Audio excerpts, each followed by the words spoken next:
I want to know what made you move to Japan. Was it just the dream of like living over there and like all the cars and all that stuff? Sure. Initially, no, not at all. I actually went through like a period where when I was much younger, I got into cars and was heavily like involved in modifying them. I used to build like N13 Nissan Pulsars and we used to do the CA18 swap in them. And it was a bunch of fun. But being young and stupid, I racked up a massive debt, personal loans and stuff with good old Westpac Bank. And yeah, long story short, I ended up like just selling and parting out everything, completely giving up on cars and did the responsible thing. Got a Mazda 323 Protege, super reliable, cheap piece of crap auto car, and then worked my butt off to get debt free and all that kind of stuff. And during that time, I never thought I was going to get back into cars. When I started earning decent money again, I started traveling a bit, and I decided I wanted to go check out Japan and things like that. And that was around when like I started just falling in love with the place and started going more and more trips there and back. In fact, it got so bad I went there for a weekend once. What?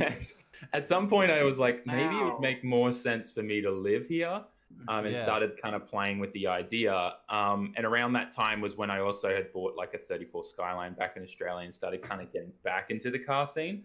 So initially, like I fell in love with Japan without the whole car perspective. I just fell in love with the people, Wow. the culture, and the atmosphere here. It's just beautiful, That man. And like it triggered all these memories from in school because I don't know what they teach now in Australia, but they used to teach Japanese as a second language from like grade 3 in Australia.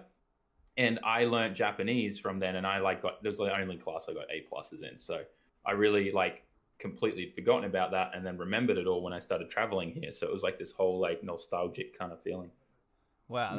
that's And awesome. you don't realize just how amazing Japan is until you get there. Like Yeah. it is Yeah. out of this world, incredible people, the car scene, everything is like what you thought it was times a billion percent. Like it is Mm, insane. Yeah, it mm. looks awesome from like photos. I'm sure it's just 100 times better than a photo. Like, you know. Yeah, it's honestly mind blowing.